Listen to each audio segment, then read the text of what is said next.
మిత్రులందరికీ నమస్కారం. నేను మీ ప్రియా చౌదరి. శ్రీ వెంకటేశ్వర స్వామి సేవ అంటే భక్తి మాత్రమే కాదు, విశ్వాసం కూడా. అలాగే పరిపాలన పారదర్శకత కూడా. ప్రపంచంలోనే అతిపెద్ద హిందూ క్షేత్రమైనటువంటి తిరుమల తిరుపతి దేవస్థానం ప్రతిరోజు లక్షల మంది భక్తి విశ్వాసాలకి కేంద్ర బిందువై ఉంది. ప్రపంచంలోనే అతి పెద్ద హిందూ దేవాలయమైనటువంటి తిరుమల తిరుపతి దేవస్థానము ప్రతిరోజు ఎన్నో లక్షల మంది భక్తుల విశ్వాసానికి కేంద్ర బిందువై ఉంది. అటువంటి పుణ్యక్షేత్రంలో టీటీడీ చైర్మన్గా ఉన్నటువంటి బిఆర్ నాయుడు గారు ఆ భక్తుల విశ్వాసాన్ని కాపాడుతూ, అలాగే పారదర్శకతను పాటిస్తూ, సనాతన ధర్మ విస్తరణకు ఎంతో కృషి చేస్తున్నటువంటి వారు ఈరోజు మన ముందు ఉన్నారు. వారితోటి మాట్లాడడం నిజంగా నా చాలా అదృష్టం కూడా. వారిని అడిగి ఎన్నో విషయాలు వారితో మాట్లాడిన తర్వాత వారితోటి ఇంటర్వ్యూ తీసుకొని ఇవన్నీ జనాలకి చెప్పాలి అనిపించింది. వారి నుంచి చాలా విషయాలు మన హిందూ బంధువులందరూ తెలుసుకోవాలి. సార్ నమస్తే. ఓం నమో వెంకటేశ్వర. సార్ ముందుగా శుభాకాంక్షలు. నవంబర్ 6, 2024 మీరు టీటీడీ చైర్మన్గా బాధ్యతలు తీసుకున్నారు. కరెక్ట్గా నెక్స్ట్ మంత్ అంటే ఇంకొక నెల రోజుల్లో సంవత్సరం పూర్తి చేసుకుంటారు. ఈ సంవత్సర కాలంలో మీరు తిరుమల తిరుపతి దేవస్థానాన్ని భక్తుల విశ్వాసానికి ప్రతీకగా నిలబెట్టడానికి ఎన్నో నిర్ణయాలు తీసుకొని ఆ నిర్ణయాలని అమలు చేయడంలో చాలా సక్సెస్ అయ్యారు. ముందుగా అభినందించాల్సింది గిరిజనులు ఎవరైతే ఉన్నారో, దళితులు ఎవరైతే ఉన్నారో వారి వద్దకు దేవాలయాలు అనేటటువంటి కాన్సెప్టు ఇది నిజంగా జనాల్లో, ముఖ్యంగా దళిత వాడల్లో అద్భుతమైనటువంటి స్థితిని, వాళ్ళ యొక్క ఆనందానికి గురి చేసినటువంటి సంఘటన. ఈ నిర్ణయం తీసుకున్నప్పుడు చాలా విమర్శలు కూడా సెక్యులరిస్టులు మీ మీద చేశారు. ఈ నిర్ణయం తీసుకోవడం వెనక ఉన్నటువంటి ఇది చెప్పండి. ఈ నిర్ణయాలు ఏదైతే తీసుకున్నామో, నేను నిర్ణయాలు తీసుకునే ముందు మన ప్రియతమ ముఖ్యమంత్రి నారా చంద్రబాబు నాయుడు గారిని దగ్గరికి వెళ్ళి ఆయనతో కూలంకషంగా చర్చించి సాధ్యాసాధ్యాలన్నీ కూడా బేరీ చేసుకొని వారి అనుమతితోనే మేము ముందుకెళ్తాం. సో వారు మనకు తెలిసింది గోరంతా, ఆయన తెలిసింది కొండంత. వాస్తవం. ఆయన డెప్త్కి వెళ్తారు సబ్జెక్టులు. దీనివల్ల ఏంటి, ప్రజలకు ఎంతవరకు ఉపయోగపడుతుంది అనేది మనకన్నా 10 రెట్లు ఆయన ఆలోచన ఎక్కువ ఉంటుంది. కాబట్టి ఆయన ఏం చెప్తే మేము అది చేస్తాం. సో ఆయన అడుగు జాడలు నడటమే మా పని. ఎందుకంటే అత్యంత ముఖ్యమైన భక్తులు ఎవరన్నా ఉన్నారంటే మొట్టమొదటి చంద్రబాబు నాయుడు గారు, వెంకటేశ్వర స్వామి. నాకు తెలిసి ఆయనకన్నా భక్తులు ఎవరు ఉండరేమో అని అనిపించింది. కానీ మీరు చెప్తుంటే కొత్త విషయం విన్నట్టు అనిపిస్తుంది సార్. ఎందుకనంటే ఆయన చాలా వరకు కూడా పబ్లిక్ అడ్మినిస్ట్రేషన్ మీద ఎక్కువ కాన్సన్ట్రేషన్ మనం చూసాం. ఎందుకనంటే ఇక్కడి నుంచి ఢిల్లీ వరకు కూడా సార్కున్నటువంటి పేరు ఏంటనేది కూడా తెలుసు.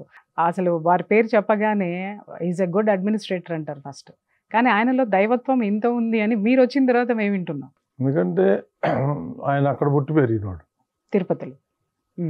వాళ్ళ ఊరు నుంచి కాలినడకన తిరుమలకి వెళ్ళిన సందర్భాలు చాలా ఉన్నాయి. చిన్నప్పుడు మేము కూడా కాలినడకనే పోయేవాళ్ళం తిరుమలకి. సో ఆయనంత కాకపోయినా నేను కూడా కనీసం 2-3 నెలలకు ఒకసారి తిరుమలకి వెళ్ళాం.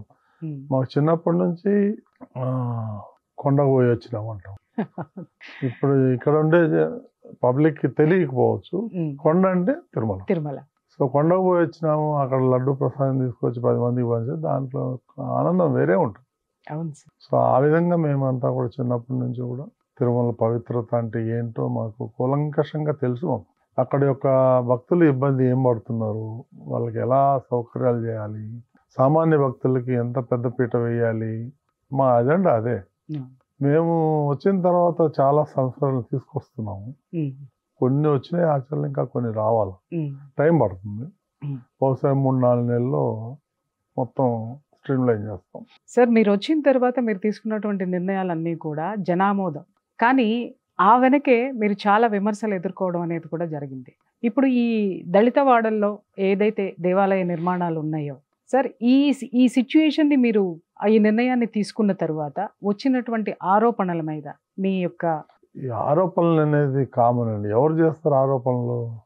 అంటే ఇప్పుడు ఒక విషయం సార్, యాక్చువల్గా ఇక్కడ నా వాదన కూడా ఏంటి అని అంటే, ఎప్పుడైతే దళిత వాడల్లో ఇన్ని వేల దేవాలయాలు నిర్మిస్తాము అనగానే సోకాల్డ్ ఒక అన్యమతానికి సంబంధించినటువంటి పెద్దలందరి గొంతుకలు కూడా సెక్యులరిజం కింద విప్పడం అనేది జరిగింది.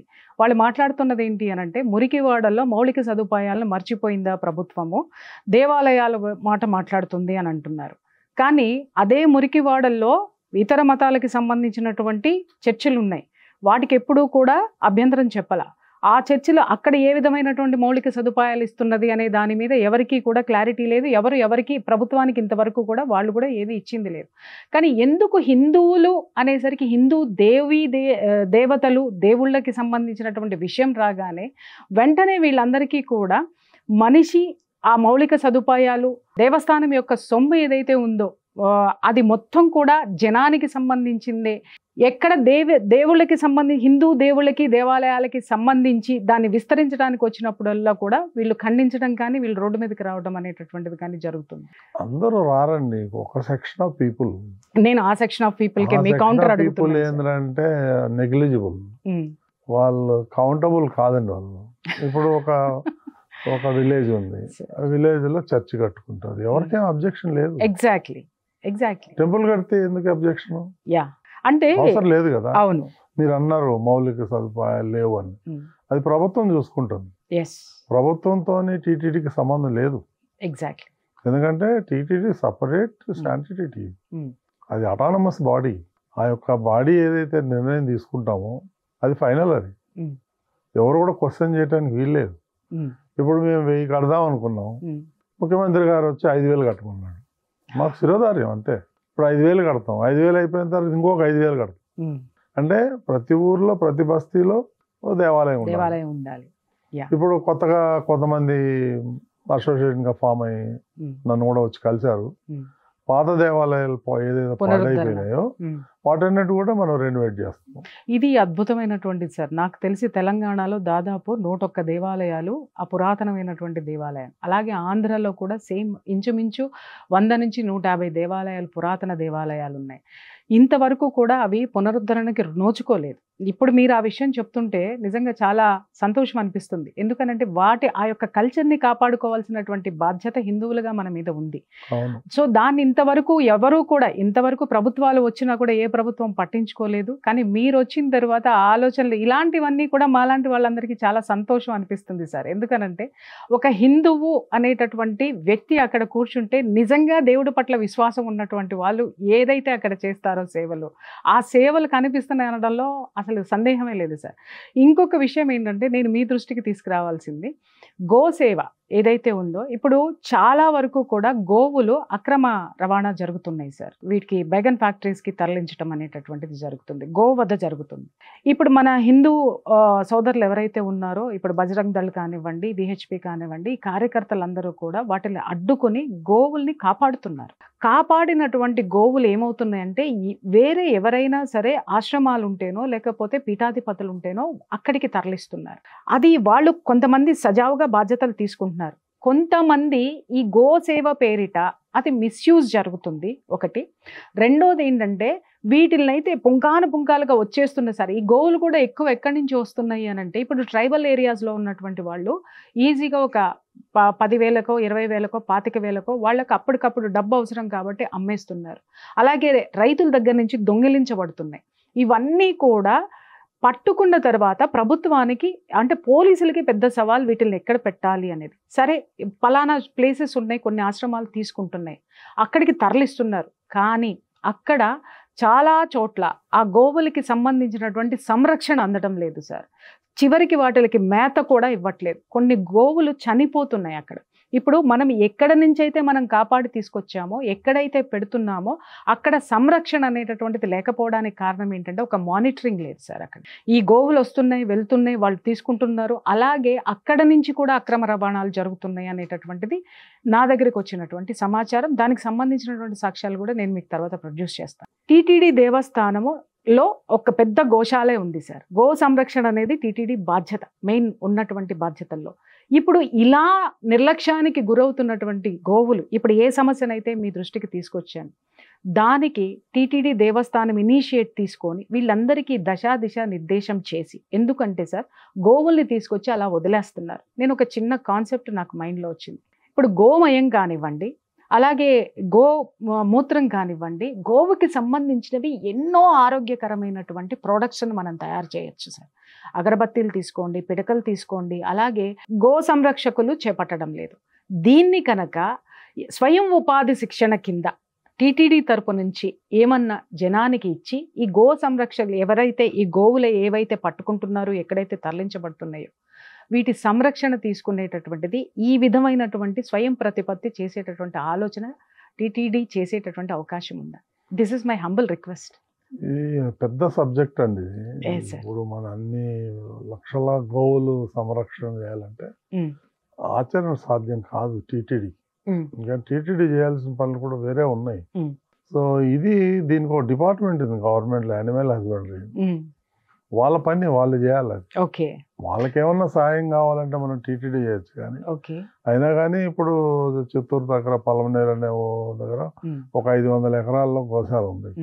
కానీ మీరు అన్నట్టుగా దాని యొక్క నిర్వహణ ఏదైతే ఉందో చాలా మిస్యూజ్ జరుగుతుంది. Exactly sir. సో దానికి కావాల్సిన గడ్డి కొనరా అంటే 10 బేల్స్ వస్తే 100 బేల్ రాయటం. దాన్ని ఎవరు కాపాడాలి? మానిటరింగ్ చేయాలి.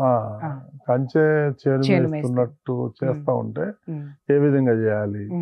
సో జవాబుదారీతనం ఏదైతే ఉందో అది ఎంప్లాయీస్ లో కూడా తక్కువైంది కొంతమందిలో. సో అవన్నీ సరిచేయాలంటే time taking process, overnight అయ్యేది తప్పకుండా సార్. ఎందుకంటే ఇది చాలా పెద్ద ప్రాసెస్. ఇప్పుడు నేను మీ దృష్టికి ఎందుకు తీసుకొచ్చానంటే, మీ ద్వారా ఒక చర్చ జరిగితే, ఎందుకంటే అది మీ ద్వారా వస్తే చాలా మంది కూడా ఒక వార్నింగ్ కింద వెళ్తుంది, ఎందుకంటే మీ దృష్టికి వచ్చింది అని చెప్పి. అలాగే ఇలాంటి కేసెస్ ఏమైనా ఉంటే మీరు ప్రభుత్వం దృష్టికి తీసుకెళ్లేటటువంటి అవకాశం ఉంటుంది. సో అందుకోసమని గో సంరక్షణ అనేటటువంటి దాని మీద మీతో చర్చించడం అనేది అన్నట్టుగా చాలా మంది ప్రైవేట్ వ్యక్తులు కూడా కొంతమంది చారిటీగా తయారయ్యి వాళ్ళందరూ గో సంరక్షణ అనేది పెట్టి చేస్తున్నారు. అది మా దృష్టికి వచ్చింది. కానీ టీటీడీ చేయాలి అని అంటే అది చాలా ఇది అంటే మానిటరింగ్ అడుగుతున్నాను సార్. మీరు అన్నట్టు టీటీడీ ఇన్వాల్వ్మెంట్ అనేది చాలా కష్టం, ఎందుకంటే ఇది చాలా పెద్ద వ్యవస్థ. అట్లీస్ట్ ఈ గోవులకి సంబంధించి ఇలాంటివి ఏదైనా మిస్యూజ్ జరిగితే అడగడానికి ఒక సంస్థ ఉంటుంది, దానికి కొన్ని రైట్స్ ఉన్నాయి అనేటటువంటి ఒక భయం అనేటటువంటిది మనుషుల్లో ఉంటే అది మిస్యూజ్ అవ్వకుండా సద్వినియోగం అవుతుంది. ఎందుకంటే చాలామంది పిల్లలే నా దగ్గరకు వచ్చి అడిగారు, మేడం దీన్ని గనక మీరు ప్రభుత్వం దృష్టికి తీసుకెళ్తే ఇది స్వయం ఉపాధి పథకం కింద కూడా ఈ గోశాలలు ఉపయోగపడతాయి. సో వీటిని నిర్వహించడానికి యువకులకి కూడా ఇలాంటి స్వయం ప్రతిపత్తి కలిగించవచ్చు. అంత సాధ్యపడదండి. టీటీడీ చేయాల్సింది చాలా ఉన్నాయి. ధార్మిక కార్యక్రమాలు, హిందూ ప్రచార పరిస్థితి ఇవన్నీ ఉన్నాయి. దాన్ని చేయాలి. గో సంరక్షణ అనేది ప్రభుత్వం చేస్తేనే బాగుంటుంది, ఎందుకంటే వాళ్ళకి మెకానిజం ఉంది. ప్రతి ఒక్క చిన్న ఊర్లో కూడా వాళ్ళకు వ్యవస్థ ఉంది గవర్నమెంట్కి, వాళ్ళ ద్వారా చేయించాలి మనం. టీటీడీ చేయాలంటే ఏదో 1, 2, 10 చేయొచ్చు, కానీ ప్రతి ఊర్లో చేయాలంటే అది ఆచరణ సాధ్యమయ్యే పని కాదు. ఎక్కడికక్కడ వాళ్ళు ఒక యూనిట్గా తయారయ్యి అవి చేసుకోవాలి వాలంటరీగా, అప్పుడే మనం ఇవన్నీ చేయగలుగుతాం. అంటే ఇక్కడ ఒకటి కూడా ఏంటంటే సార్, వాలంటరీగా చాలా మంది చేస్తున్నారు. మీరు అన్నట్టు ఇది పెద్ద వ్యవస్థ. ఈ వ్యవస్థని మానిటరింగ్ అండ్ కంట్రోలింగ్ చేయాలంటే కూడా గవర్నమెంట్ అనేటటువంటిది పూనుకోవాల్సినటువంటి అవసరం ఉంది. I agree with you. ఇంకొక విషయం ఏంటంటే సార్, మీరు టీటీడీ చైర్మన్గా వచ్చిన తర్వాత కనీసం మీరు తాగేటటువంటి వాటర్ కూడా కింద నుంచే పట్టుకొని వెళ్తారు. మీ ఫుడ్ కూడా మీ సొంత ఖర్చులతో. లేదు సార్, ఎందుకంటే కాదు సబ్జెక్ట్ కాదు, ఆ నిరాడంబరత్వాన్ని ఎందుకు అడుగుతున్నాను, ఆ నియమం అనేటటువంటిది చాలా మందికి మార్గదర్శకం అవుతుంది సార్. అందుకని ఇది తెలియాలి సార్, 100% తెలియాలి. ఎందుకంటే యా సార్, లేదు ఎవ్రీథింగ్, ఎందుకంటే కొంతమందికి తెలియని వాళ్ళు కూడా ఉన్నారు సార్. ఇలాంటి మీరు నిత్యం కూడా లేదు సార్, ఇది చాలా పెద్ద సబ్జెక్టు.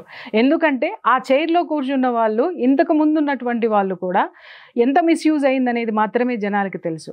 కానీ ఒక బాధ్యత ఉన్నటువంటి వ్యక్తి, అది వాస్తవం సార్, కానీ ఒక బాధ్యత ఉన్నటువంటి వ్యక్తులకి ఇస్తే అక్కడ ప్రతి ఒక్కటి కూడా ఎలా సద్వినియోగం చేయబడుతుంది అనేటటువంటిది జనాలకి చెప్పడంలో తప్పలేదు కదా సార్. సబ్జెక్ట్ ఒకటేనండి సార్ సామాన్య భక్తుడికి పెద్దపీట వేయాలి. ఎస్ 400-500 కిలోమీటర్ల నుంచి నడుచుకుంటూ వస్తారు, మూట ముల్లె కట్టుకొని చెప్పులు లేకుండా నడిచి వస్తారు. వాళ్ళు వచ్చి మళ్ళీ 20 గంటలు క్యూ లైన్లో ఉండాలంటే వాళ్ళు నరక యాతన పడుతున్నారు. వాళ్ళకి ఎంత త్వరితగతిన మనం దర్శనాలు చేయించి వాళ్ళకి భోజనాలు పెట్టి ప్రసాదాలు ఇచ్చి పంపిస్తే చాలు మనకి. మా మెయిన్ కాన్సెప్ట్ దాని మీద వర్కౌట్ చేస్తాం. ఇప్పుడు మీరు మిగిలినన్నీ కూడా సెకండరీ.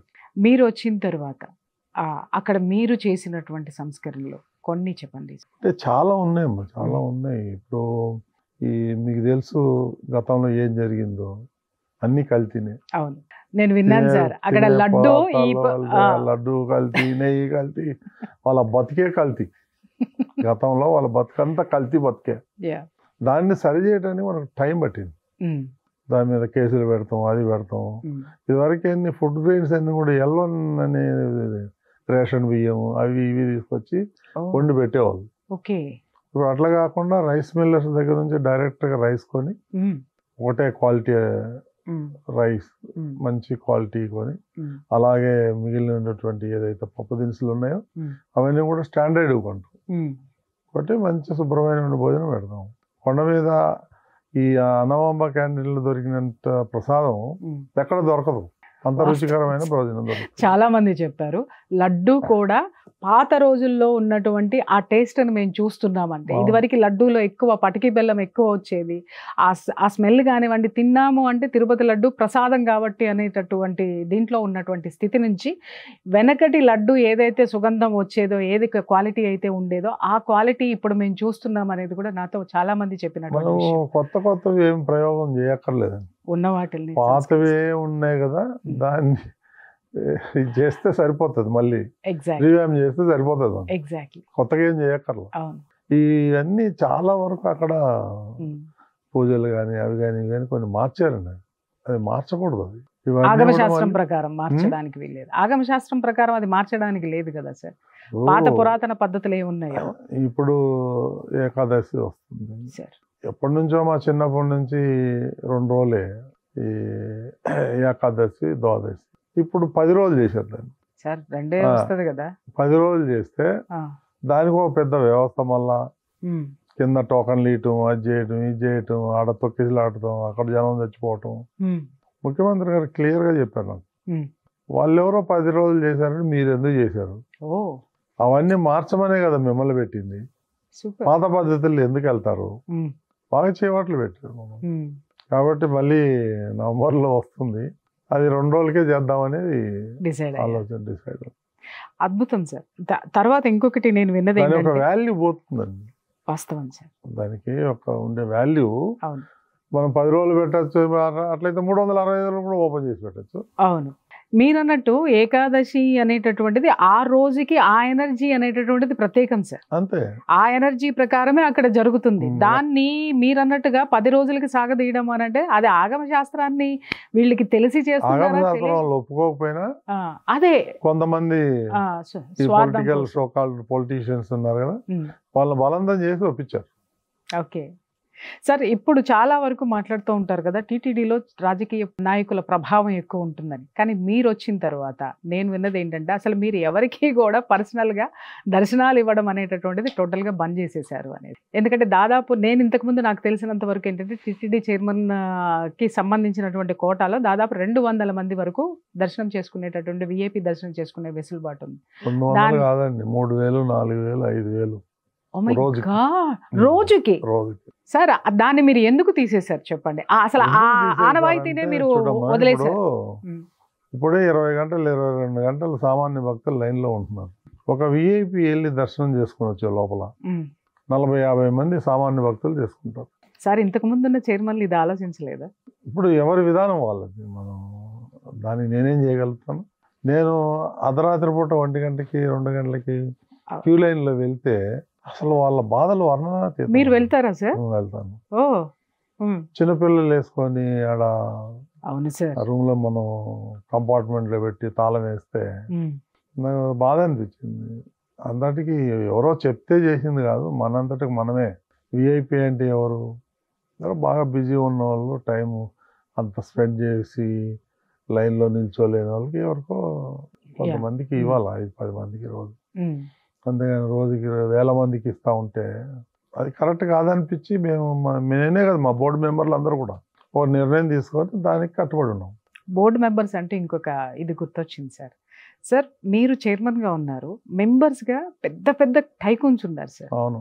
కానీ వాళ్ళందరినీ ఒకే తాటి మీదకి నడిపించడం అనేటటువంటిది బిఆర్ నాయుడు గారి వల్ల ఎలా సాధ్యమైంది? అంటే అది దైవ నిర్ణయం అండి, మన చేతులు ఏమి ఉండదు సార్. ప్రతిదీ ఇక్కడ నాకు ఒక సంతోషం ఏంటంటే మీరు చేసే ప్రతి సేవని ఇద్దరికి అంకితం చేస్తున్నారు. ఒకటి దేవుడికి, రెండవది ముఖ్యమంత్రి గారికి.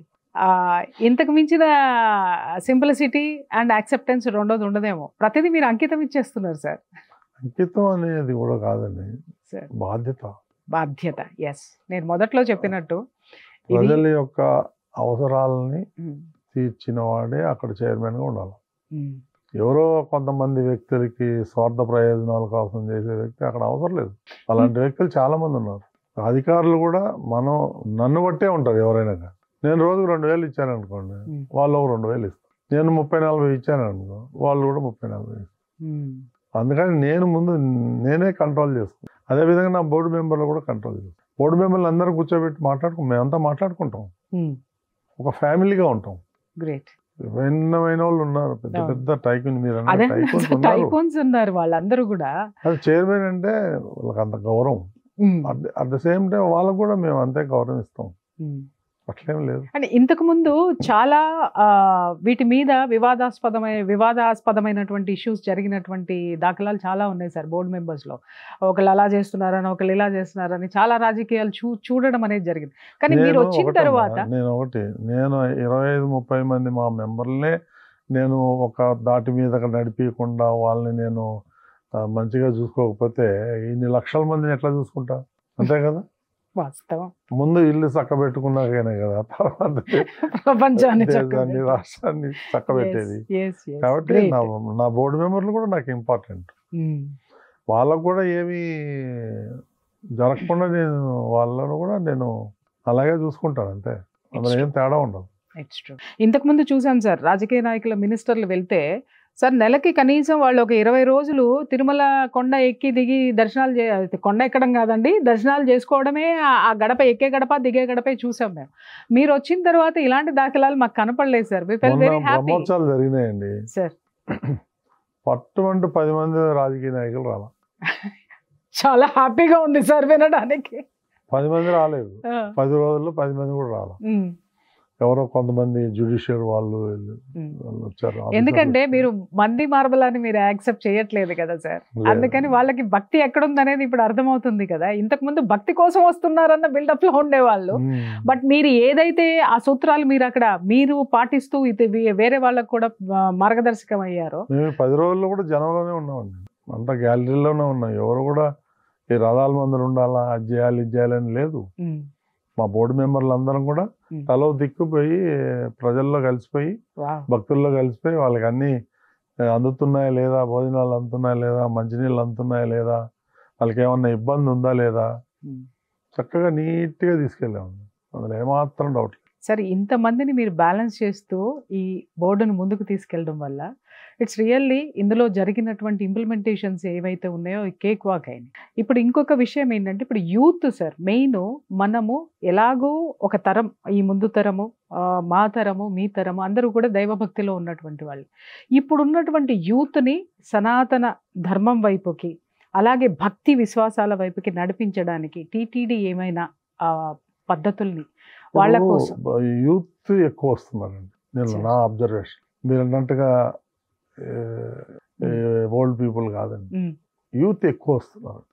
చూడండి, వాళ్ళు నడుచుకుంటూ వస్తున్నారండి, పెద్ద పెద్ద వాళ్ళు, పెద్ద పెద్ద ఫ్యామిలీ, బిలినియర్ ఫ్యామిలీ, వాళ్ళు కూడా నడుచుకుంటూ వస్తారు. నేను నాకు ఆశ్చర్యం వేస్తున్నాను. కొంత 60 ఏళ్ళు 70 ఏళ్ళు కూడా నడుచు. అవును, పెద్దవాళ్ళు కూడా నడుచు. సో ఇప్పుడు యూత్ కూడా బాగా అట్రాక్ట్ అవుతుంది. ఈ దైవత్వం పెరిగిందండి జనంలో, హిందుత్వం కూడా పెరిగిందండి. అలాగే అక్కడ మౌలిక సదుపాయాలు సార్, నిజం చెప్తున్నాను, టీటీడీ యొక్క అడ్మినిస్ట్రేషన్ అనేది వరల్డ్లోనే నెంబర్ 1. అది మాట్లాడడానికి వీళ్ళే. మీరు వచ్చిన తర్వాత అక్కడ ఉన్నటువంటి శుభ్రత కానివ్వండి, అలాగే భోజనాలు కానివ్వండి, అక్కడ ఉన్నటువంటి పరిసరాలు ఏవైతే ఉన్నాయో అక్కడ ఉన్న అడ్మినిస్ట్రేషన్ పక్కాగా మీరు ముందుకు తీసుకెళ్తున్నారు. అలాగే ఒకటైతే నేను అక్కడ గమనించింది ఏంటంటే సార్, మీరు బ్రహ్మోత్సవాలు అనుకోండి, ఆ టైంలో చాలా ఎక్కువ మంది భక్తులు వస్తూ ఉంటారు. అందరికీ రూములు దొరకవు. చాలామంది ఆరు బయటనే వాళ్ళు అంటే అది దేవుడి స్థానం కాబట్టి ఇది చేస్తూ ఉంటారు. నాకు ఒకసారి ఏమనిపించిందంటే, ఒకసారి బాగా ఒక సన్నటి చినుకులు పడుతూ ఉంటే అందరూ దుప్పట్లు కప్పుకొని అలాగే పడుకోవడం అనేటటువంటి చూసి నాకు అప్పుడు అనిపించింది, ఇంకొంత విస్తరిస్తే కనుక వీళ్ళకి వెసులుబాటు కలిగిస్తే. అక్కడ అట్మాస్ఫియర్ పాడైపోతుంది. ఇప్పటికే కాంక్రీట్ జంగిల్ లాగా ఉందండి. చంద్రబాబు నాయుడు గారు క్లియర్ గా చెప్పారు, ఒక్క రూమ్ కూడా ఎక్స్ట్రా కడతానికి వీల్లేదు, కావాలంటే కిందన అరేంజ్ చేయండి అల్పీర్ దగ్గర, అక్కడ నుంచి ఫ్రీ ట్రాన్స్పోర్ట్ పెట్టండి, తీసుకురావడానికి. అంతేగాని పైన మాత్రం దాని యొక్క శాంటిటీ పోగొట్టద్దండి అని క్లియర్ ఇన్స్ట్రక్షన్స్ ఉన్నాయి సీఎం దగ్గర నుంచి. అందుకనే 2018లో చంద్రబాబు నాయుడు గారే ఫౌండేషన్ ఇది PSC 5 అని చెప్పి పెద్ద కాంప్లెక్స్ కట్టాం. అందులో 10,000 మంది పడుకోవచ్చు అట్ ఏ టైం. 500 టాయిలెట్లు కట్టాము, 250 లాకర్స్ పెట్టాము, పెద్ద పెద్ద లాకర్. సో అందులో మాక్సిమం అకామిడేట్ అయిపోతుంది దగ్గర క్యూ లైన్. మీరు వచ్చిన తర్వాత జరిగిన అది 2018లో చంద్రబాబు నాయుడు గారు ఫౌండేషన్ వేసారు. మీరు కంప్లీట్ చేశారు కింద మనం దాన్ని మీరు అన్నట్టుగా నాకు ఇప్పుడు నేను ఇందాక చేయించాం. సార్, ఉపరాష్ట్రపతి గారి గురించి ఒక విషయం చెప్పాలి. మీరు మాట్లాడితే గుర్తొచ్చింది. వారు మొన్న దర్శనానికి వచ్చినప్పుడు ఉపరాష్ట్రపతిగా ప్రమాణ స్వీకారం చేసిన తర్వాత తిరుమల తిరుపతి దేవస్థానానికి దర్శనానికి వచ్చారు. వారు చిన్నప్పటి నుంచి కూడా స్వామితోటి ఆయనకి చాలా అనుబంధం ఉంది. ఆయన దర్శనం చేసుకుని వస్తూ మీ భుజం తట్టి మిమ్మల్ని అప్రిషియేట్ చేసి మరి వెళ్ళారు. సార్, ఆ సంభాషణ కొంచెం చెప్పండి. సంభాషణ అది ప్రైవేట్, అది చెప్పకూడదు సార్. ప్రైవేట్ కాదు, ఎందుకంటున్నానంటే ఆయన చాలా గొప్ప వ్యక్తి అండి, మహానుభావుడు. ఆయనకున్న అవగాహన ఎవరికి ఉండదేమో అనిపిస్తుంది ఒకసారి తిరుమల గురించి. ఆయన 10 ఏళ్ళ నుంచి ఉన్నప్పుడు వస్తాడండి. ఆయన ఒకటే మాట అన్నాడు, చాలా చక్కగా చేస్తున్నారు, ఇంత నీట్గా, ఇంత డిసిప్లైన్గా, ఎలాంటి చిన్న ఇబ్బంది కూడా ప్రజలకు జరగకుండా జరుగుతున్నాయి, నాకు ఇన్ఫర్మేషన్ అని కంగ్రాచులేషన్ చెప్పాడు, బాగా చేస్తున్నారు అంతవరకే. ఇంకొక సీక్రెట్ కూడా నేను మీకు చెప్తాను. చంద్రబాబు నాయుడు గారిని ఆయన అభినందిస్తూ మంచి వ్యక్తిని సెలెక్ట్ చేశారని ఒక కితాబు కూడా ఇచ్చారు సార్కి, అవునా కాదా సార్? అసందర్భం కాదు సార్. ఎందుకు నేను ప్రతిదీ అడుగుతున్నాను అంటే, ఇది వేరే వాళ్ళకి యూత్కి ఇన్స్పిరేషన్ అవుతుంది సార్. అంటే భగవంతుడి దగ్గర మీలాంటి వాళ్ళ ఎక్స్పీరియన్స్ చెప్పడం వల్ల వాళ్ళు పెద్ద అయిన తర్వాత లేదా వాళ్ళ గమనంలో ఎలా ఉండాలి, ఎంత నిరాడంబరంగా ఉండాలి. ఇప్పుడు నేను ఎందుకు ఉపరాష్ట్రపతి గారిది తీసి మరీ కొసరు ఎందుకు అడిగాను అంటే, యూత్లో ఒక ఇన్స్పిరేషన్ అనేటటువంటిది ఖచ్చితంగా నిలుస్తారు మీరు. ఓహో, మనం కూడా ఒక బాధ్యత ఇస్తే ఈ స్థాయికి ఉండాలి అనేటటువంటిది. మీరు అన్ని సింప్లిసిటీగా వ్యక్తిగతం పక్కకి పెట్టండి అంటున్నారు సార్. ఇక్కడ మీరు టీటీడీ చైర్మన్ అయిపోయిన తర్వాత ప్రతిదీ కూడా టీటీడీలో భాగమే సార్. కాబట్టి అది ఖచ్చితంగా జనాలకి తెలియాల్సినటువంటి అవసరం ఉంది. నాకు ఎవరికి రాని అవకాశం నాకు వచ్చిందని నేను ఫీల్ అవుతా. పూర్వజన్మలో మా తల్లిదండ్రులు చేసుకున్న పుణ్యం, వాళ్ళు చేసిన పూజలు, నాకు చంద్రబాబు నాయుడు గారు అవకాశం ఇచ్చాడు. దాన్ని ఎలా సద్వినియోగం చేయాలి, దుర్వినియోగం చేయాలంటే 2 చేయొచ్చు, కానీ ఎలా సద్వినియోగం చేయాలి, 10 మందికి మనం ఎలా ఉపయోగపడాలి, 10 మంది దగ్గర మనం మంచి పేరు ఎలా తెచ్చుకోవాలి, సామాన్య భక్తులకి ఎంతవరకు మనం సేవ చేయగలుగుతాము, రాత్రింబవళ్ళు ఈ ఆలోచన తప్ప వేరేది లేదండి. చాలా మంది చెప్పారు సార్, మీరు అక్కడ ఉన్నారు అని అంటే నైట్, ఇందాక మీరే చెప్పారు, నాకు కూడా చాలా మంది చెప్పారు ఏంటంటే, మీరు జనాల్లో కలిసిపోతారు, అక్కడ ఏముంది ఏమి లేదని స్వయంగా పర్యవేక్షించి మరీ తెలుసుకుని అది ఇమ్మీడియట్గా ఎక్కడ ఏం కావాలనేది ఇంప్లిమెంట్ చేయడానికి ఇమ్మీడియట్గా డెసిషన్స్ తీసుకుంటారు అనేది.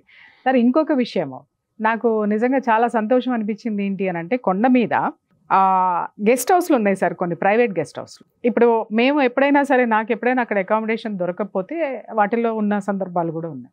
అవి ఎవరైతే సంస్థలు కట్టివనివ్వండి, వ్యక్తులు కట్టివనివ్వండి, ఆ సంస్థల పేరు మీద, వ్యక్తుల పేరు మీద ఉన్నాయి. కానీ మీరు వచ్చిన తర్వాత మొత్తం అంతా కూడా భగవంతుడి నామాలు తప్ప.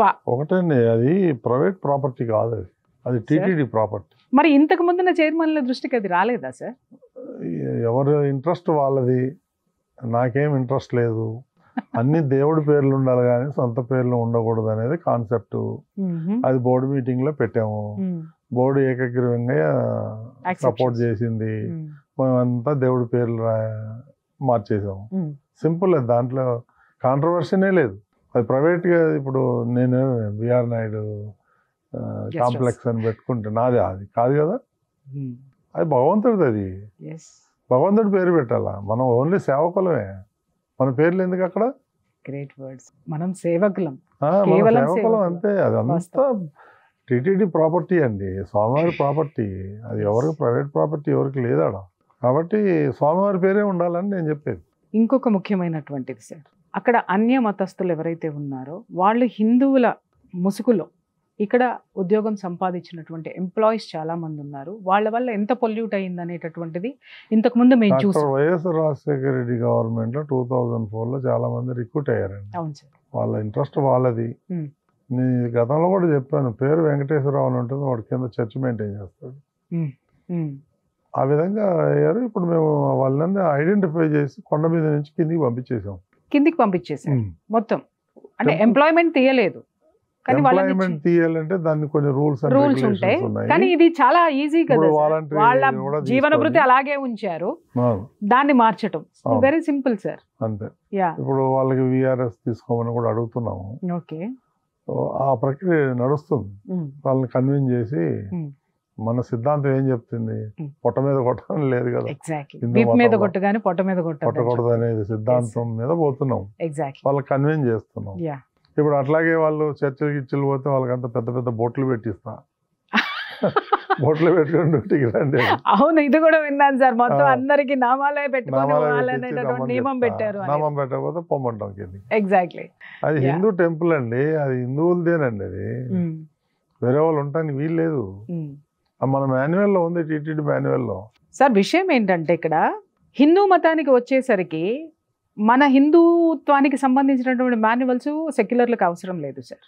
అదే మనం అన్య మతాల గురించి ఏదన్నా మాట్లాడినా అంటే మనకు మాట్లాడాల్సిన అవసరం లేదు. మన జోలికి వచ్చినప్పుడు మనం ఏదైనా కౌంటర్లు ఇవ్వడం మొదలు పెడితే అక్కడ మాన్యువల్ అనేది అప్లై చేస్తారు.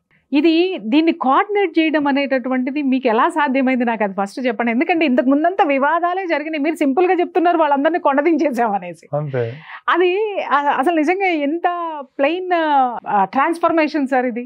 ఇప్పుడు ఒకటేనండి, టీటీడీకి ఆదాయం ఎక్కడి నుంచి వస్తుంది? భక్తుల నుంచి, హుండీలు వేసే డబ్బులు. హుండీలు ఎందుకు వేస్తారు డబ్బులు? వాళ్ళ కోరికలు, వాళ్ళ యొక్క కానుకలు, దేవుడికి ఇచ్చే కానుకలు సద్వినియోగం చేయాలా? అన్య మతస్థులను పెంచి పోషించడానికి వాళ్ళు వేసేది కాదు కదా, సింపుల్. ఇక్కడ విషయమో నాకు ఇదే విభేదం అనిపిస్తుంది సార్. ఏంటంటే వాళ్ళు హిందువుల గుడల్లోకి వెళ్ళొద్దు, విగ్రహారాధన చేయొద్దు, వాళ్ళ ప్రసాదాలు ముట్టుకోవద్దు. కానీ హిందూ దేవాలయాల్లో పని కావాలి, అక్కడ డబ్బు మాత్రం కావాలి. మిగిలిన దానికి ఉన్నటువంటి అంటూ డబ్బుకి ఉద్యోగానికి లేదు సార్. ఇక్కడ చూడండి ఎంత ప్రాక్టికల్ థింకింగ్ లో వాళ్ళు ఉన్నారు, మనం ఎంత భ్రమల్లో ఉన్నాం. పోనీలే అంటే కర్మ సిద్ధాంతాన్ని మనం అవలంబిస్తూ వాడు బ్రతుకుతాడు. ఇందాక మీరు ఒక మంచి మాట అన్నారు, కడుపు మీద కొట్టొద్దు, వీపు మీద కొట్టమని మన ధర్మంలో ఉంది అని. మన ధర్మం ప్రకారం మనం వాళ్ళకి వెసులుబాటు ఇస్తే, కానీ మనల్నే తోసేసి అక్కడ కూర్చుని దౌర్జన్యం చేసేటటువంటి మీ ద్వారా అర్థమైంది సార్. అందుకే భగవంతుడు మిమ్మల్ని ఆ రూపంలో కూర్చోబెట్టాడని నేను కనీసం కొన్ని వందల సార్లు అన్య మతస్థులకు వ్యతిరేకం కాదు, వాస్తవం. ఓకే, కానీ మన హిందూ దేవాలయాల్లో హిందువులే పనిచేయాలి అనేది ఒక సింపుల్ కాన్సెప్ట్. మనమేం పోయి వాళ్ళ చర్చిల్లోనో మసీదులోనో ఉద్యోగాలు అడగట్లేదు, మనం వాస్తవం. అంతేగాని వాళ్ళంటే ద్వేషం అదేమి లేదు. నాకు చాలా మంది ఫ్రెండ్స్ ఉన్నారు, దాంట్లో రోజు కలుసుకుంటాం. కానీ అది వేరు, ఇది వేరు. మన జీవన విధానం, మన కట్టుబాట్లు, మన ఇది వేరు, నియమావళి వాళ్ళు వేరు, క్వైట్ డిఫరెంట్. అది చెక్కు చెదరకుండా కాపాడండి. ఎవరో ఏదో మాట్లాడతారు, దాన్ని మనం కేర్ చేయాల్సిన పని లేదు. నన్ను అడిగితే మనం ఏమైతే చేయాలనుకుంటామో అది చేస్తూ పోవటమే, అంతే.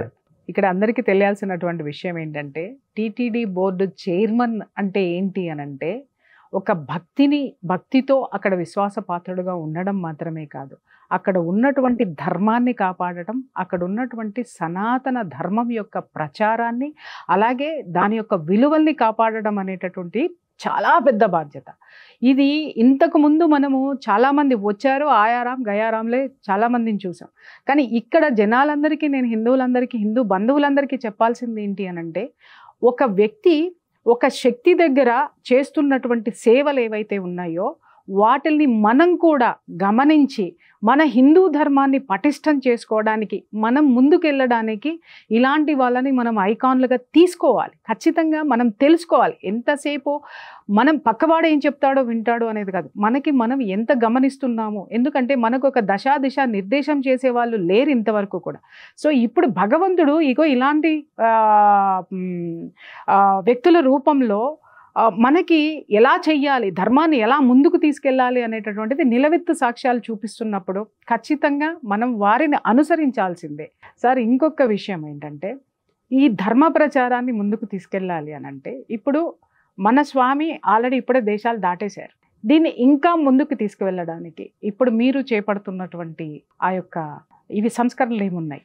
అంటే ముఖ్యమంత్రి గారి ఆదేశం ఏంటంటే, ఈ విలేజెస్లో 5,000 టెంపుల్ కట్టలేదు ఒకటి. అవును సార్. ప్రతి రాష్ట్రంలోనూ ఒక వెంకటేశ్వర స్వామి టెంపుల్ ఉండాలి.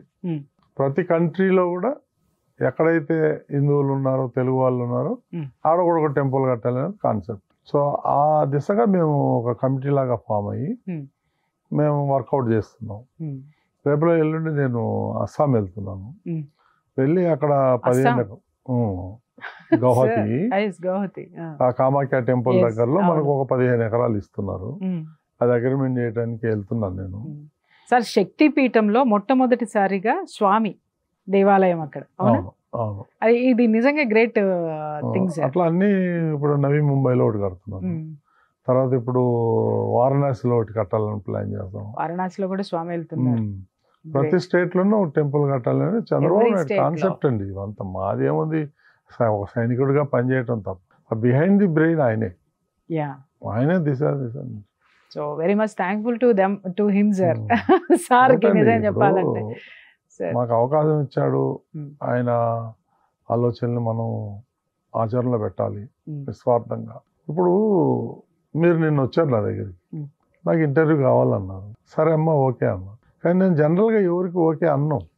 ఎందుకన్నానో చెప్పండి? తెలియదు సార్, మీరే చెప్పండి. 15 సంవత్సరాల కింద మీరు మా దగ్గర టీవీ5కి పనిచేశారు. మీరు అవును, వాలంటరీగా వచ్చి కొన్ని ప్రోగ్రామ్స్ చేశారు మీరు. సార్ అది నా మైండ్లో ఎప్పుడు ఉంటుంది. అమ్మో, thank you so much sir, thank you so much. ఎందుకంటే అది మర్చిపోతే మనిషే కాదు, మనిషికి యొక్క వాల్యూస్ పోతాయి. నేను ఆ వాల్యూ గురించే మీరు రాగానే నేను ఓకే అమ్మా చేద్దామని. I fell very happy sir. ఎందుకంటే చాలా సార్లు చాలా మంది ఇంటర్వ్యూస్ నేను చూస్తూ ఉన్నాను, కానీ బట్ నా అంతటికి నేను వచ్చి సార్ ఇంటర్వ్యూ కావాలి అని అడగాల వద్దా, ఒకవేళ ఏంటి నేను ఇన్నాళ్ళు 1 year నుంచి నేను చాలా తర్జన జరిగాను. కనీసం నేను ఎప్పుడు కూడా వచ్చి కలవాలంటే ఓహో ఈ చైర్మన్ అయ్యాను కాబట్టి ఈవిడ వచ్చి కలిసిందని ఏమైనా అనుకుంటారేమో, ఏమైనా స్వార్థం ఉందేమో అనుకుంటారని నేను అసలు రాలేదు సార్. కానీ నిన్న నేను రావడానికి కారణం ఏంటి అనంటే, కొన్ని సిచ్యుయేషన్స్ కొన్నిటిని నేను మిస్ అవుతానేమో అని చెప్పేసి ఒక ఆలోచన అయితే నాతో ఉంది. ఎందుకంటే నాలో కొన్ని సందేహాలు ఉన్నాయి, అలాగే జనం తరపు నుంచి కూడా ఉన్నాయి. వాటిని నా నుంచి క్లారిఫై చేయడానికి కూడా ఒక అవకాశం అనేటటువంటిది ప్రజలకు కావాల్సినటువంటి అవసరం ఉంది సార్. సో నేను జనాల్లోకి వెళ్తూ ఉంటాను, మీకు తెలుసు నేను ఎలా వర్క్ చేస్తాను అనేది. వాటన్నిటిని కూడా ఇప్పుడు నేను మీ ముందు ఉంచినటువంటి సమస్య ఇప్పుడు గోసేవకి సంబంధించినటువంటిది. సో ఇప్పుడు మనిద్దర డిస్కషన్ వల్ల ఏమవుతుందంటే సార్, జనం చూస్తారు, అలాగే ప్రభుత్వం దృష్టికి కూడా వెళ్ళేటటువంటి అవకాశం ఎవరో ఒక అధికారి చూడరా సార్, ఆయన దృష్టికి ఎవరో ఒకళ్ళు తీసుకెళ్లరా?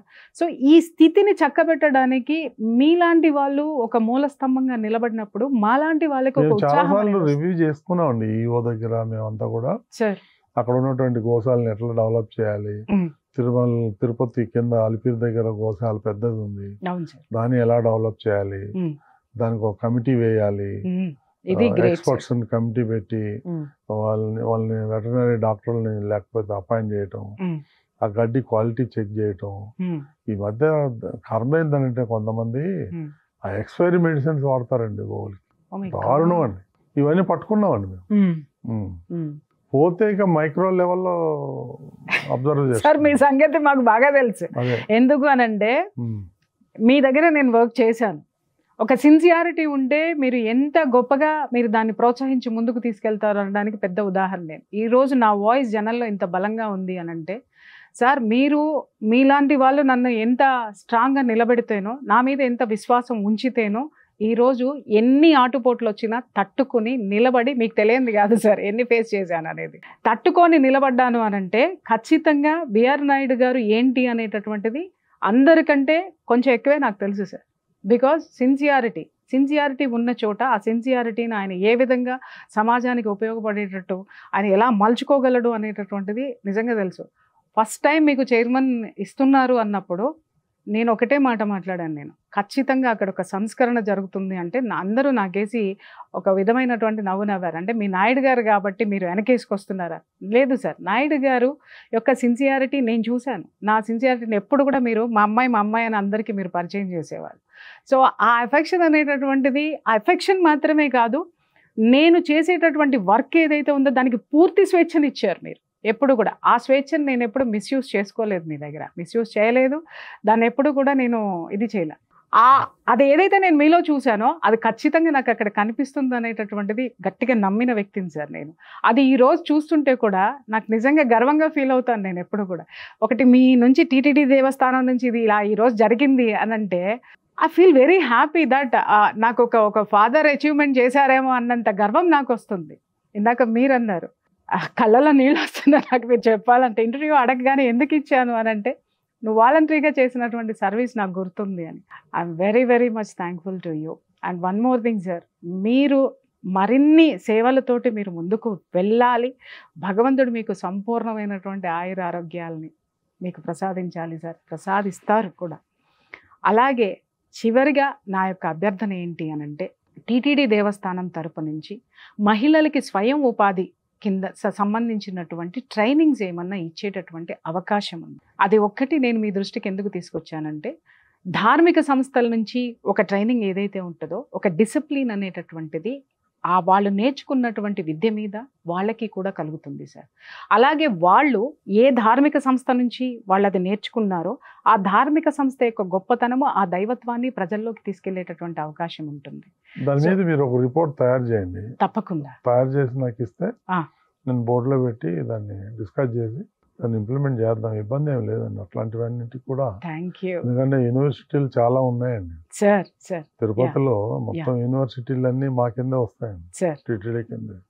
హాస్పిటల్స్ కానీ అది కానీ ఇది కానీ ఇవన్నీ కూడా మనకి ఉన్నాయి కాబట్టి వ్యవస్థలు ఉన్నాయి. ఇవన్నీ ట్రైనింగ్ అనేది పెద్ద సమస్య కాదు మనకి. కాకపోతే ఎలా చేయాలి ఏంటి తప్పకుండా అనేది మీరు కాన్సెప్ట్ ఇస్తే తప్పకుండా నిజంగా దట్ ఈస్ నాయుడు గారు ఒక మంచి పని. నేను ఇక్కడ ఉన్నప్పుడు, నేను యాజ్ ఎ జర్నలిస్ట్గా ఇక్కడ ఉన్నప్పుడు కూడా ఏదైనా ఎక్కడైనా ఒకటి నేరం జరుగుతుందో, ఒక అవినీతి జరుగుతుందంటే సార్ ఇది అనగానే నువ్వు ఎలా చేస్తావో చేసుకుంటా, నీ మీద నాకు నమ్మకం ఉందని పంపించేవారు. ఆయన ఒక కాన్సెప్ట్ చెప్పగానే ఎదుటి వ్యక్తిలో దాన్ని పరిపూర్ణం చేయగలిగేటటువంటి కెపాసిటీ ఉందా లేదా అనేటటువంటి దాన్ని ఎస్టిమేషన్ వేయడంలో నాయుడు గారు నిజం చెప్పాలంటే ఆ విషయంలో చాలా చాలా చాలా గొప్ప వాళ్ళని అనుకోవచ్చు సార్. నేను మిమ్మల్ని పొగట్టలేదు, ఉన్న వాస్తవం నేను చెప్తున్నాను. ఒక చిన్న మాట నేను చెప్పాను, స్త్రీలకు ఇలా చెయ్యండి, ఇది 2 సనాతన ధర్మ ప్రచారానికి ప్రచారకర్తలుగా ఉంటారు, వాళ్ళకి జీవనోపాధి కలుగుతుందని ఒక మంచి కాన్సెప్ట్ తీసుకురాగానే ఎలా అయితే ఆయన యాక్సెప్ట్ చేశారో, హిందూ బంధువులందరికీ కూడా చెప్తున్నాను, మేధావులు చాలామంది ఉన్నారు, ఔత్సాహికులు చాలామంది ఉన్నారు, మీరందరూ కూడా నడుం కట్టుకొని ఏదైనా సరే సమాజానికి చెయ్యాలి అని అనుకున్న వాళ్ళకి ఈ ప్రపంచం ముఖ్యంగా హైందవ ధర్మం యొక్క సనాతన ధర్మం యొక్క ప్లాట్ఫామ్ ఎప్పుడు కూడా చెప్పాలండి. చెప్పండి. ఇప్పుడు అర్చక స్వాములు ఉన్నారు సార్, ఇప్పటి వరకు కూడా కేవలం బ్రాహ్మిన్ కమ్యూనిటీ వాళ్ళే మ్యాక్సిమం. దాన్ని ఇప్పుడు ఏం చేసామంటే 800 మందిని ఎస్సీ ఎస్టీ బీసీ వాళ్ళని ట్రైన్ చేసాం సార్. ఆ మాట నాకు వినగానే ఎంత ఆనందం అనిపించిందంటే, దళిత వాడల్లో దేవాలయాలు, ఆ దేవాలయాల్లో వాళ్లే అర్చకులు అవడం వల్ల వాళ్ళల్లో భక్తి పెరగడమే కాక విశ్వాసం కూడా పెరుగుతుంది సార్. భగవంతుడు కూడా చంద్రబాబు నాయుడు గారు అందులో గ్రేట్, ఇందులో ఏమీ డౌట్ లేదు. Great sir. వారి ప్రోద్బలంతోనే, వారి అనుమతితోనే ఇవన్నీ చేస్తున్నాం. సార్ ఇప్పుడు మీరు దళితులు వాళ్ళని అర్చకుల్ని చేస్తున్నారు, ట్రైనింగ్ ఇస్తున్నారు, మీకు వేరే ఎవరి నుంచి అయినా ఒత్తిడి ఏమైనా వచ్చేటటువంటి ఒత్తిడి అనేది జీరో అండి. ఎవ్వరు కూడా నా దగ్గరకు వచ్చి మాట్లాడిన సందర్భాలు లేవండి. యాక్సెప్టెన్స్. నేను ఏది అనుకుంటానో చేయాలనుకుంటానో, వీలైతే ప్రతిసారి ముఖ్యమంత్రిని కలవటం కొంచెం ఇబ్బందికరం, ఆయన కూడా బిజీగా ఉంటారు. మ్యాక్సిమం ఆయన్ని కన్సల్ట్ చేసి చేస్తానండి. ఇక ఇట్ ఈజ్ అన్ అల్టిమేట్ అంతే.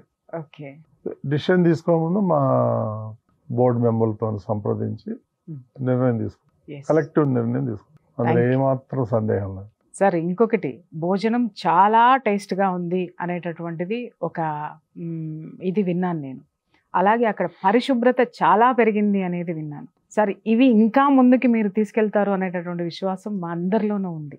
అయితే ఒక చిన్న విషయం ఏంటి అనంటే, ఏదైతే ధార్మిక సంస్థ ఉందో, స్వామి యొక్క సేవలు ఏవైతే ఉన్నాయో, దళిత వాడల్లోకి ఎలా అయితే తీసుకెళ్లారో, ఇప్పుడు మీరన్నారు యువతని ఎలా అయితే ఎక్కువ మంది వస్తున్నారని అంటున్నారు, ఈ సేవల్లో కూడా యువతని ఎక్కువ మందిని మీరు తీసుకుంటే, యువకుల్ని తీసుకుంటే కూడా చాలా వరకు మన యొక్క సనాతన ధర్మం అనేటటువంటిది ముందు తరాలకి క్యారీ. దానికి ఒక పెద్ద డిపార్ట్మెంట్ ఉందండి సార్.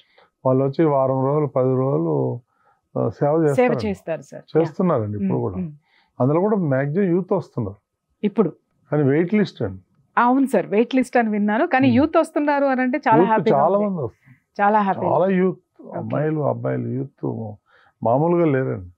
అలాగే అది కూడా చంద్రబాబు నాయుడు గారు దాన్ని ఇంకా పెంచండి, ఈ సేవకులని పెంచండి, ప్రతి డిపార్ట్మెంట్లోని మనం వాళ్ళ సర్వీస్, ఇప్పుడు కిచెన్లో కానీ లేదా సర్వీసింగ్లో కానీ, ఈ లడ్డూలు దగ్గర కానీ, ఇవన్నీ కూడా వాళ్ళు చాలా వరకు సేవ చేస్తున్నారు. క్యూ లైన్ కంట్రోల్ చేయటం, వాళ్ళకి అన్ని ఆహార పదార్థాలు అందివ్వటం, ఇవన్నీ సేవకులే చేస్తున్నారు వాలంటరీగా.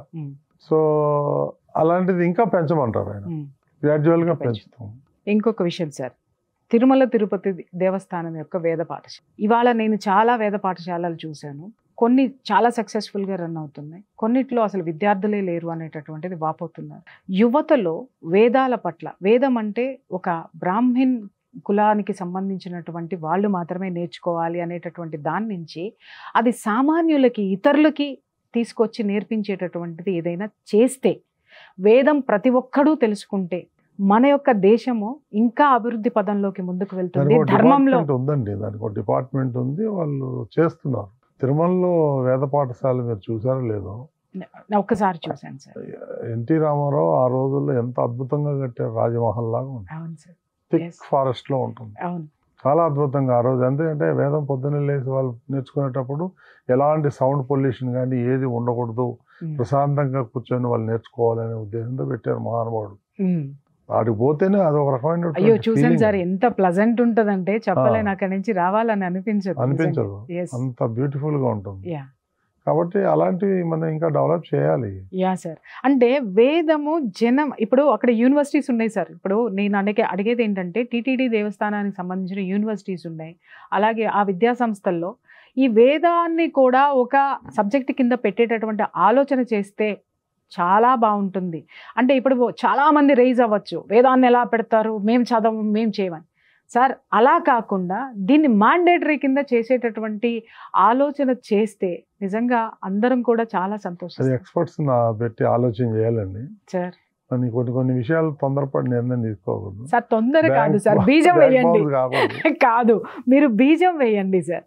అది మొలకెత్తడం అనేది ఆటోమేటిక్ గా మీరు అన్నట్టుగా ఈ టైం ప్రాసెస్, ఎక్స్పర్ట్స్ కన్సల్ట్ చేయాలి. ఎందుకంటే దాంట్లో ఉన్నది ధర్మం సార్, మతం కాదు అది. సో దాన్ని అందరూ నేర్చుకోవడం వల్ల ఒక పద్ధతి, ఒక క్రమశిక్షణ. మతం ఉన్న తప్పేముందండి, ధర్మే మతం కాదు అంటే. గ్రేట్ వర్డ్ సార్, ఇంత ధైర్యంగా మతం అని చెప్తున్నారు. Really hats off to you. చాలా చెప్పుకోవడంలో తప్పేముంది, సిగ్గేముంది, తప్పేముంది, వాస్తవం. సో దీన్ని ముందుకు తీసుకెళ్ళాలి సార్. అది నిజంగా అందరి ఆలోచన కూడా, it's not my own thing, చాలా మందిలో ఉన్నటువంటి ఆలోచన. ఇది కేవలం టీటీడీ మాత్రమే తీసుకురాగలదు. ఒక్క అడుగు టీటీడీ ముందుకేస్తే సార్ మిగిలిన దాన్ని వాళ్ళు ఆలోచన చేద్దాం. అది ఒక్కసారి మీరు దృష్టిలో పెట్టుకుంటారని. సార్ అడగగానే నాకు ఇంటర్వ్యూ ఇచ్చారు, చాలా చాలా విషయాలు మాట్లాడారు. ఇంకా మాట్లాడాలని ఉంది కానీ మీ టైం వెరీ ప్రీషియస్. మళ్ళీ ఇంకొకసారి ఎప్పుడైనా నాకు అవకాశం ఇస్తే మిమ్మల్ని పద్దాక డిస్టర్బ్ చేయను. అంతవరకు thank you so much. Thank you.